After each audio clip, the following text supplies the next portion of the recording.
13 سال کا بچہ، 13 سال کا بچہ، اصفہان کا ایک شہید ہے، اس کی یہ ویڈیو بھی موجود ہے، پرانی ویڈیو ہے، 8 سال کی جب وار تھی، اصفہان کا ہے۔ اس کا انٹرویو لیا ایک اینکر نے اور اس سے پوچھا کہ مثلا تمہارا نام کیا ہے؟ اس نے اپنا نام نہیں بتایا پہلے، اس نے کہا میرا سلام ہو وقت کے امام پر،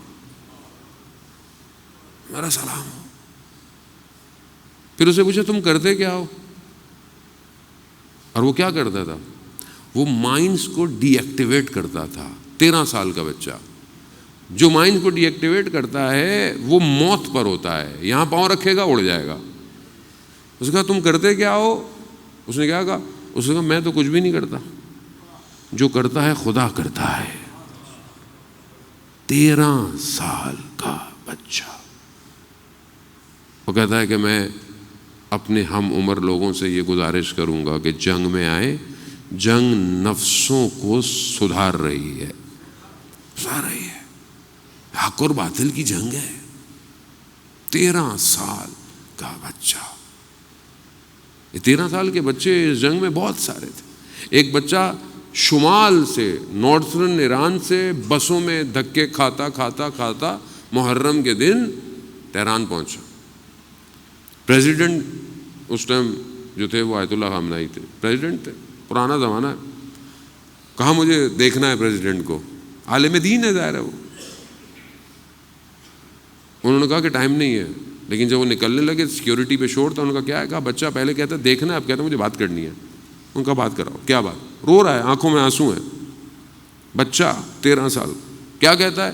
کہتا ہے مجھے ایک گزارش کرنی ہے آپ سے۔ کہا یہ جو ممبر پہ جناب قاسم کے مصائب پڑھے جاتے ہیں کہ 13 سال کا بچہ تھا اور جب اس سے پوچھا گیا موت تمہارے لیے کیا ہے تو اس نے کہا کہ موت میرے لیے شہد سے زیادہ میٹھی ہے۔ کہا ہاں؟ کہا یا تو یہ مصائب بند کروا دے یا پھر ہمیں جنگ میں جانے دے۔ انہوں نے کہا تم بچے ہو، اسکول میں پڑھو؟ کہتا نہیں، یا تو یہ مصائب بند کروا دیں پھر ممبر سے۔ وہ کہتے انہوں نے وہیں آرڈر دیا اور پھر بعد میں وہ ہم نے جناب قاسم سے کیا لیا آج تک، میں معذرت کے ساتھ میں الفاظ استعمال نہیں کرنا چاہتا کوئی بھی، ہم نے جناب قاسم سے کیا لیا آج تک اور ہمیں لینا کیا چاہیے جناب قاسم سے؟ 13 سال کا بچہ، شب عاشور سب کو امام نے ان کے مقام بتائے، یہاں گرو گے، یہاں گرو گے۔ خیمے میں بالکل پیچھے بیٹھا ہوا، کھڑا ہوا، کہا چچا جان ہماری باری نہیں آئے گی؟ معرفت، چچا جان ہماری باری نہیں آئے گی؟ امام نے کہا قاسم علی اصغر بھی شہید ہوں گے، بنی ہاشم کا خون تھا، برداشت نہ کر پایا۔ کہا چچا کیا یہ ظالم خیموں تک پہنچ جائیں گے؟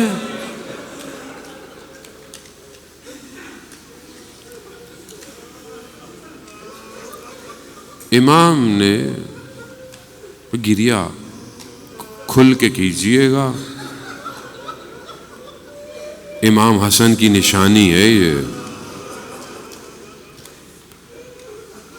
امام نے پوچھا جناب قاسم سے، قاسم موت آپ کے لیے کیا ہے؟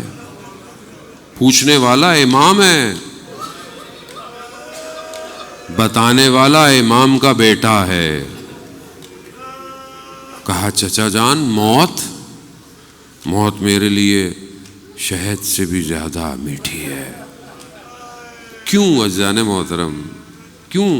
کیونکہ جناب قاسم جانتے ہیں یہ عالم کچھ بھی نہیں ہے، موت کچھ بھی نہیں ہے، کوئی حیثیت نہیں رکھتی موت۔ عزیزان محترم، روز عاشور آئی، ایک ایک کر کر سب جانے لگے۔ کئی دفعہ جناب قاسم گئے اجازت نہیں ملی. خیمے میں بیٹھے ہوئے ہیں, سر جھکائے بیٹھے ہوئے ہیں.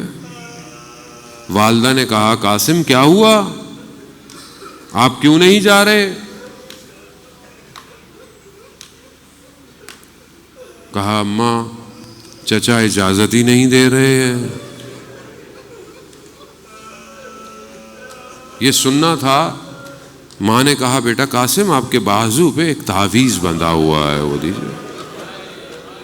تعویذ کو کھولا تو بابا کا خط تھا.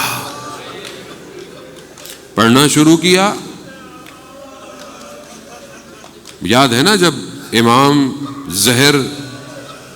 امام کو جب زہر دیا گیا تو امام کے جگر کے ٹکڑے تشت میں آ رہے تھے.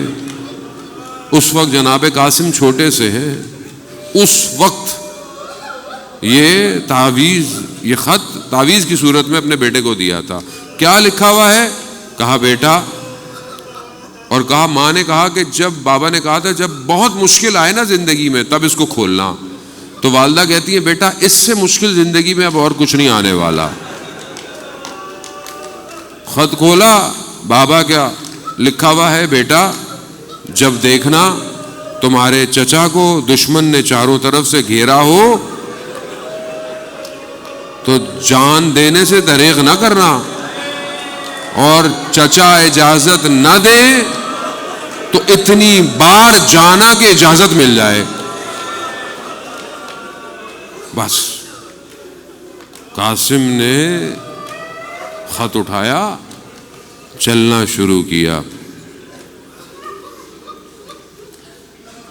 امام حسین نے جب قاسم کو چلتے دیکھا تو سمجھ گئے اب یہ سفارش لے کر آ رہا ہے. چلنے میں تبدیلی آ گئی قاسم کو. اجازت مانگی. عجیب ہے, بعض راوی بیان کرتے ہیں عجیب ہے, ایسے التماس کر رہے ہیں قاسم, اپنے چچا کے پاؤں کو چوم رہے ہیں, چچا جانے دے. امام نے گلے لگایا, کہتے ہیں اتنا گریا کیا دونوں بے ہوش ہو گئے. دونوں بے ہوش ہو گئے. خدا آپ کو اس کا اجر دے. اٹھا, قاسم کو تیار کیا.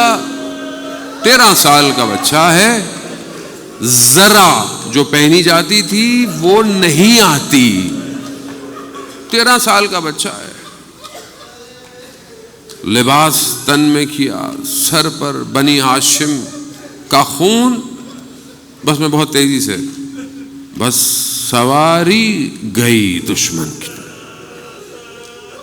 دشمن نے دیکھا کہ کوئی بنی ہاشم کا چاند آ رہا ہے.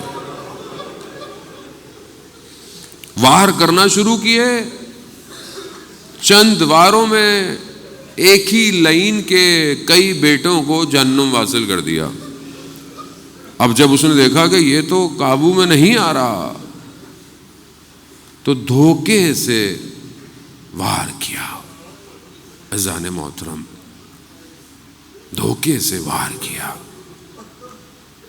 اور جناب قاسم گر گئے اور اپنے چچا کو پھکارا.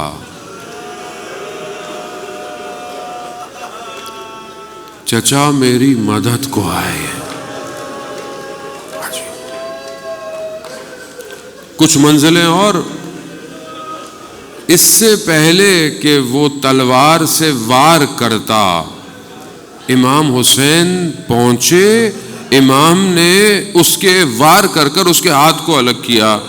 اس نے شور مچایا. اس شور میں بھگدڑ مچ گئی. ادھر کے گھوڑے ادھر ہوئے, ادھر کے گھوڑے ادھر ہوئے. جب دھول نیچے بیٹھی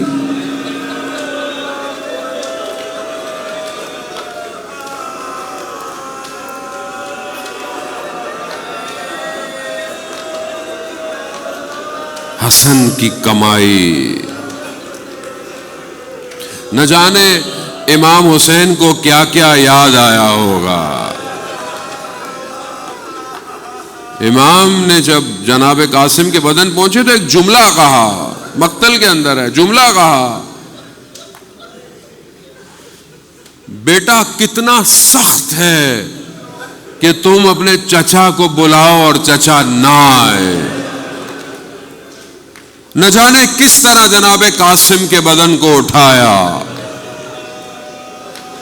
اور کیا کیا یاد آیا ہوگا۔ بھائی کے ساتھ مدینہ یاد آیا ہوگا، مدینہ میں جلتا ہوا دروازہ یاد آیا ہوگا، بھائی کے بدن پر جنازے پر تیر یاد آئے ہوں گے، قاسم کو لیے خیموں میں رکھ دیا، بس ایک منزل اور پھر علم کی برآمدی۔ خدا آپ کو اس کا اجر دے۔ جناب قاسم بہت بڑی بات، جناب قاسم کو سمجھا نہیں کوئی، جس کے لیے موت شہد سے زیادہ میٹھی ہو، وہ کیسا بچہ ہوگا۔ بدن آ گئے، سمٹ گئے، بس ایک مرحلہ اور۔ عزیزان محترم، خدا آپ کو اس کا اجر دے۔ بی بی سیدہ سلام اللہ علیہا آپ کے آنسوؤں کا اجر آپ کو روز قیامت میں دے۔ امام حسن کے بیٹے کے لیے رو رہے ہیں آپ، امام حسن خود نہیں آئے، بیٹے کو بھیجا ہے۔ بدن ہو گئے، روز عاشورہ ہو گئی، سارے بدن بھرے ہوئے، سارے بدن بکھرے ہوئے ہیں۔ زہرا کا گلشن دشت کربلا میں بکھرا، ام فروا اسی غم میں کہ پہلے بھی میرے بیٹے کے بدن سے نہ جانے گھوڑے گزرے، جب اعلان ہوا کہ گھوڑوں کی ٹاپوں کو تیز کرو تو کسی نے کہا کہ ام فروا کو نہ بتانا، ارے یہ نہ ہو کہ قاسم کا بدن پہلے بھی پاو۔